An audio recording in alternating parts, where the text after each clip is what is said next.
새벽 시간마다 열왕기서의 말씀을 함께 살펴보고 있습니다.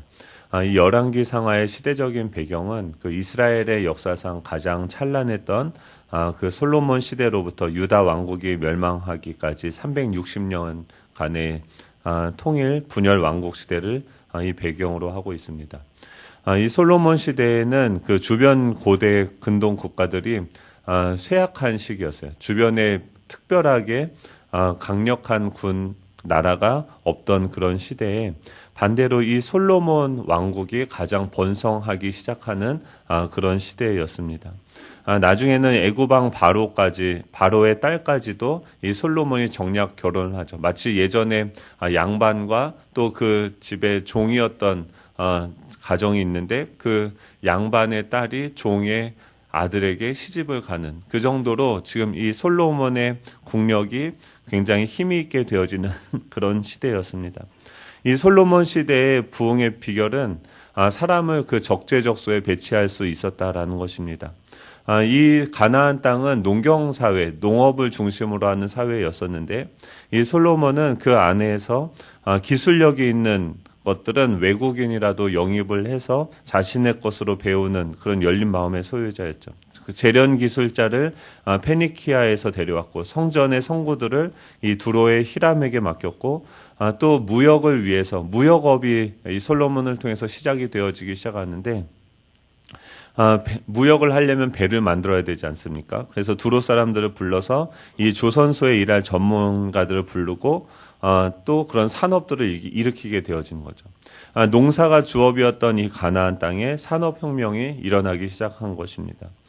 이 열왕기상의 시작은요, 이 다윗의 기력이 쇠하고 이 왕위를 계승해야 될 시기가 다가오자 그 왕위를 둘러싼 그 왕위 쟁탈전이 벌어지게 되어지죠.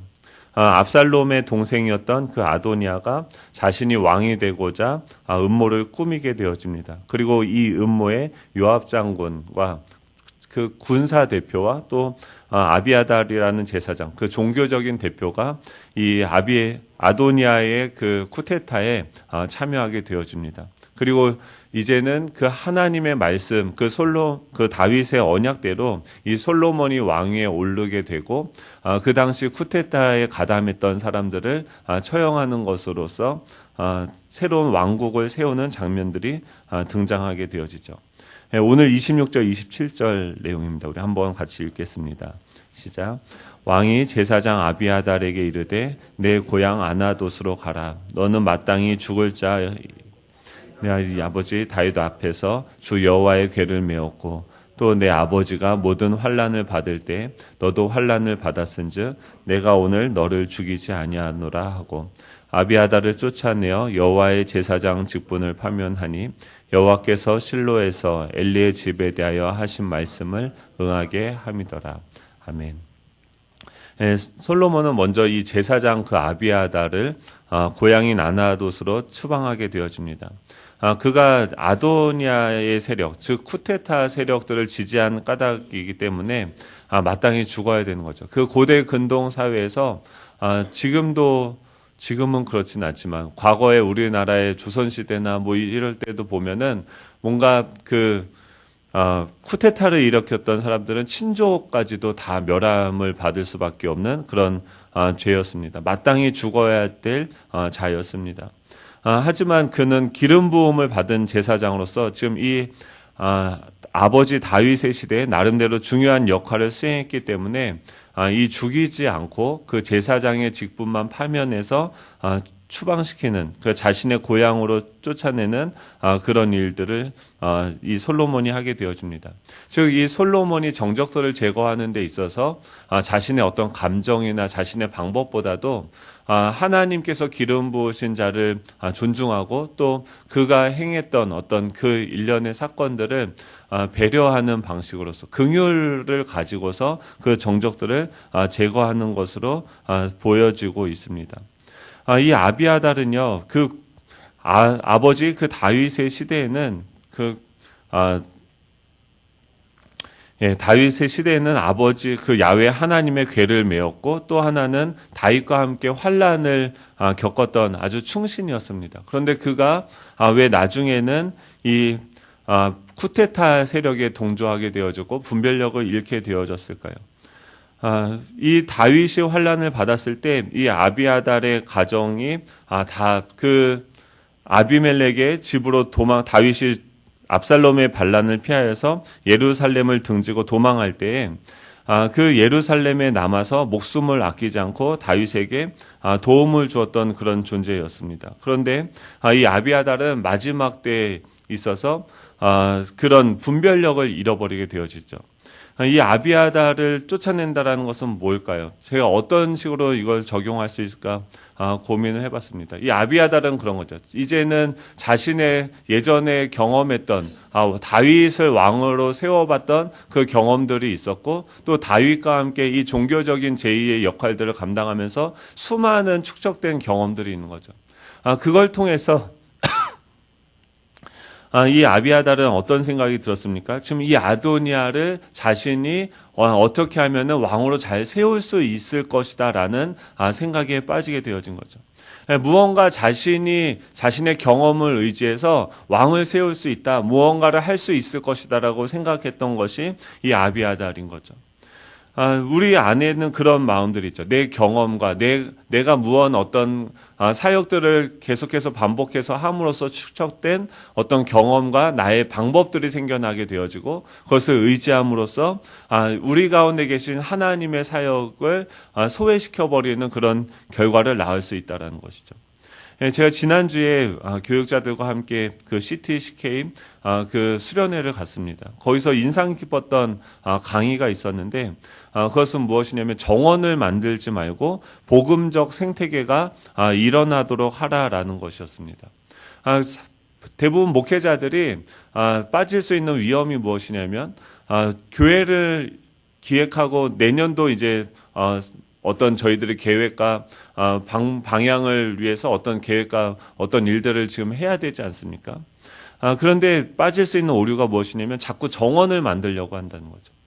내가 계획하고 또 그 계획을 이루기 위한 조직을 만들고 또 예산을 만들어서 계속해서 그 아름답고 보기에 정갈하고 잘 꾸며져 있는 정원들을 만들려고 한다라는 것입니다. 하지만 하나님의 나라는 어떤 방식으로 일어나게 되죠? 씨앗이 떨어지고 그 씨앗이 우리가 잠들어 있는 사이에 자라나게 되어지는 거죠. 하나님의 일하심을 통해서 이 정황과 다르게 저 뒤에 있는 그 산들을 가보십시오. 산들은요, 우리가 계획한 대로 펼쳐지지 않죠. 자연적으로 성장하게 되어지는 거죠. 도토리가 떨어져서 자연스럽게 싹이 나게 되고 자라나게 되어지는 거죠. 교회 안에서도 우리 성도들이 하나님의 말씀에 반응해서 반응하게 되어졌을 때 그것에 대한 적용으로서 내 주변에 있는 결핍으로부터 오는 어떤 필요들을 보고 그것을 위해서 우리가 헌신하게 되어졌을 때 자발적으로 어떤 사역들이 일어나는 거죠. 교회는 그냥 우리가 어떤 기업을 경영하는 것처럼 어떤 기획안을 만들고 그것을 실행하기 위해서 어떤 지침들을 만들고 이것이 아름답게 또 멋있는 예배가 드려지고 멋있는 사역들이 만들어질 수는 있지만 이것이 그냥 우리가 만든 이 정원이 될 수 있다는 거예요. 이 정원을 만드는 것이 아니라 하나님은 이 복음적인 생태계를 만든다는 거죠. 이 아름다운 숲을 만들어야지 이 정원은 어떻습니까? 큰 나무 하나만 자란다고 하면은 큰 태풍이 왔을 때 그 나무는 쓰러지는 거죠. 그것이 아니라 작고 건강한 수많은 나무들이 자연적으로 발생할 수 있는, 자라날 수 있는 그런 복음적인 생태계를 만들어야 된다라는 강의를 들었는데 굉장히 마음에 와닿습니다. 우리는요, 계속해서 정원을 만들려고 그래요. 내가 내 생각과 내 경험을 가지고 하나님의 일하심을 의지하고 그분께서 지금 일하고 계신다라는 그 전제하에 내가 그분의 사역에 참여하는 것이 아니라 내가 왕이 되어서 내가 어떤 왕을 만들고 어떤 결과를 만들려고 하는 오류에 빠질 수 있다는 것이죠. 이 아비아달은 자신의 그동안 축적되어져 있던 그 노하우와 경험을 통해서 이 아도니아를 왕으로 세워서 선한 의도였겠죠. 나쁜 목적으로 한 것 같지는 않습니다. 이 아버지 다윗과 함께 만들었던 그 아름다운 나라를 더 아름답게 유지하려고 했지만 결과적으로는 어떻습니까? 하나님의 그 계획, 하나님의 뜻을 보지 못하고 자신의 왕국을 만들려고 했죠. 하나님은 이 솔로몬을 통해서 어떻게 합니까? 내 경험을 의지해서 나의 왕국을 만들려고 하는, 내 결과를 만들려고 하는 그런 내 안에 있는 그 숨은 동기들을 파면시키라라고 얘기해요. 우리가 우리 자신의 그 왕의 직분에 앉아 있다고 하면 우리는 내 자신이 왕이 되려고자 하는 그 직위를 파면시켜야 되는 거죠. 오늘도 하나님께 들어야 되는 거죠. 다윗이 세워지는 방법과 이 솔로몬의 나라는요 완전히 다른 거죠. 하지만 우리는 착각합니다. 과거에 그 만들었던 방식으로 이 솔로몬의 왕국도 세워져 갈 수 있을 거라고 생각하는 거죠. 내 안에 무언가를 만들려고 하는 시도를 떠나보내야 되는 거죠. 왜 그렇습니까? 우리는 모릅니다. 주님이 아시는 거죠. 우리 경험에게서 듣는 것이 아니라 이 말씀으로부터 들어야 되는 거죠. 두 번째는 무엇입니까? 군대 장관이었던 이 요압을 제거하는 장면이 나오게 됩니다. 28절부터 30절입니다. 우리 같이 읽겠습니다. 시작. 그 소문이 요압에게 들림에 그가 여호와의 장막으로 도망하여 제단불을 잡으니 이는 그가 다윗을 따라 압살롬을 따르지 아니하였으나 아도니아를 따랐음이더라. 어떤 사람의 솔로몬 왕에게 아뢰되 요압이 여호와의 장막으로 도망하여 제단 곁에 있나이다. 솔로몬이 여호야다의 아들 브나야를 보내며 이르되 너는 가서 그를 치라. 브나야가 여호와의 장막에 이르러 그에게 이르되 왕께서 나오라 하시느니라. 그가 대답하되 아니라 내가 여기서 죽겠노라. 브나야가 돌아가서 왕께 아뢰어 이르되 요압이 대답하였더이다. 아멘. 지금 이 아비아달의 파면 소식을 들은 이 요압은 이 솔로몬 왕의 심판을 피하고자 이 여호와의 장막으로 도망하게 되어집니다. 그리고 거기에서 무엇을 합니까? 이 제단의 뿔을 잡게 되어지죠. 이 제단의 뿔을 잡는 것은 출애굽기 21장 13절에서 14절에서 나오는 그 하나님께서 약속하신 언약들이 있어요.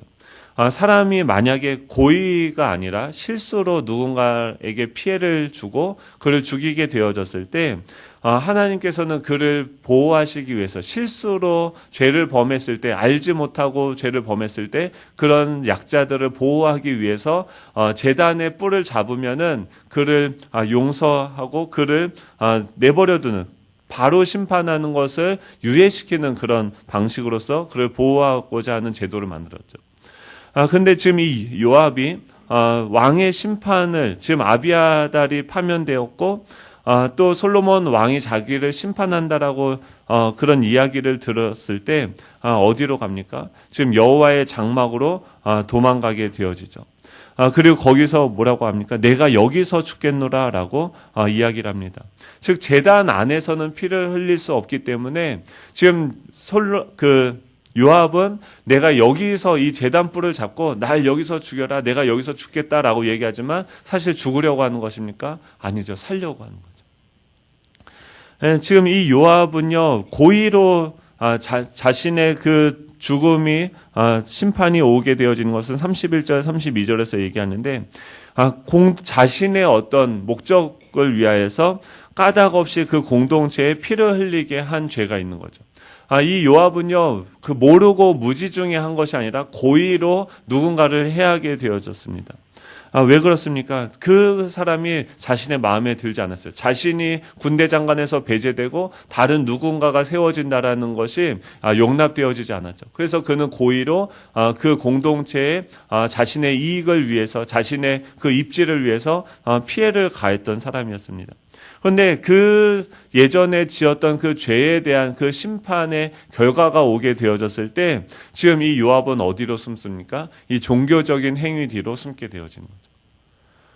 우리가 예수님을 믿는다고 하지만 하나님께서는요 그런 우리 안에 있는 숨어있는 동기들 또 우리 안에 있는 잘못되어져 있는 부분들 죄의 정말 아주 작은 조각이라도 하나님은 깨닫게 하시고 우리를 거룩하게 하시는 일들을 하는 거죠. 주님께서 우리를 향한 목적은 무엇입니까? 우리 안에 온전한 그 하나님의 형상이 회복되어지길 원하시는 거죠. 이 땅이 하나님의 나라의 그 아름다운 영광으로 회복되어지기를 원하시며 그 일들을 행하고 있는 것이죠. 이 요압 요압처럼 자신의 이익을 위해서 이 공동체의 위해를 강하게 되어지는, 공동체의 피를 흘리게 되어지는 이런 행위들은 심판을 받아야 되는 거죠. 하나님 앞에 결산을 해야 되는 거죠. 이거는 잘못된 것은 잘못된 거죠. 예수님을 믿는다면 우리가 미량을 보면서 왜 세상 사람들이 분노합니까? 분명히 피해자가 있는데 그 피해자를 위해서 어떤 행위를 하지 않고 하나님께서 나를 용서해 줬다고 하니까 그 것에 대해서 자신은 무죄하다라고 이야기하는 거죠. 하나님에게 용서받았을 때 어떻게 합니까? 그 이웃들에게도 자신의 죄를 고백하고 그들에게도 올바른 배상이 돌아가야 되는 거죠. 하나님의 용서는요, 수평적인 회개로도 이어지는 거죠. 사회적인 회개로도 이어져야 되는 거죠. 하지만 이 요압은 어떻습니까? 지금 제단의 뿔을 잡고 자신이 회개하는 척하지만 사실은 그 자신의 죄를 인정하고 자신이 온전히 죽는 그 심판을 받아들이는 자세가 아니라 피하는 거죠. 어떤 문제가 생겼을 때 우리는 그 문제를 피하기 위해서 하나님을 찾죠. 그것이 아니라 하나님은 어떻습니까? 그 문제를 직면하게 하시죠. 설사 거기서 내가 심판을 받고 죽는다 할지라도 내가 그 바벨론을 추구하여서 바벨론의 포로로 70년 동안 끌려가게 되는 현실, 그 참혹함이 우리에게 일어난다 할지라도 그것이 하나님의 인도하심이라고 하면 선하신 하나님의 인도하심을 우리는 믿고 그 심판을 당할 수 있는 것이죠. 하나님은 어떻습니까? 우리 눈에는 그것이 심판을 당하는 것 같지만 예수님이 십자가에 달려 돌아가시는 것을 보고 사람들은 손가락질하며 저주를 받는 것이다라고 이야기했지만 하나님은 그것을 통해서 하나님의 사역, 하나님의 구원의 사건으로 만드는 거죠. 이 요압을 제거하는 것은 무엇입니까? 우리 안에 있는 죄에 대한 그 심판, 그 결과들을 우리는 받아들일 수 있어야 된다는 거예요. 그냥 섣불리 그것을 피하기 위해서 하나님을 이용하는 것이 아니라 내 어떤 유익을 구하기 위해서 공동체에 피해를 주는 것이 아니라 그 잘못된 것을 추구하고 망할 지경이 되었으면 망하는 게 나은 거죠. 그것이 무엇입니까? 그것이 다시 사는 길이죠.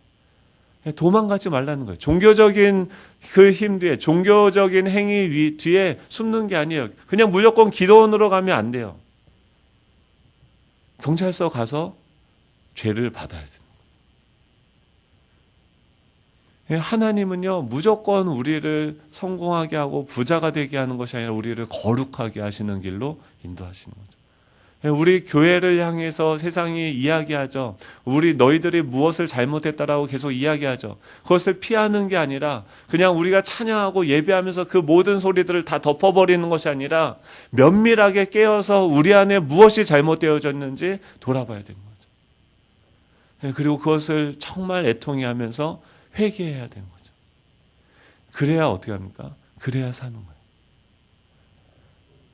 죄에 대한 심판을 두려워할 필요 없습니다. 그 심판은 무엇입니까? 사랑하는 아버지가 우리를 잘되게 하기 위해서 드는 매이기 때문이죠.